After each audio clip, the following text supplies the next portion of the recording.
இரவினை திரட்டி கண்மணியின் குழல் செய்தாரோ, கண்மணியின் குழல் செய்தாரோ, நிலவின் ஒளி திரட்டி கண்கள் செய்தாரோ.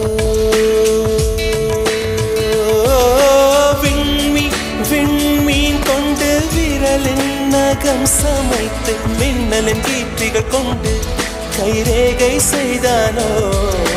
வாடை காற்று பட்டு வயதுக்கு வந்த பூக்கள் கொண்டு தங்கம் தங்கம் பூசி தோல் செய்தானோ. ஆனா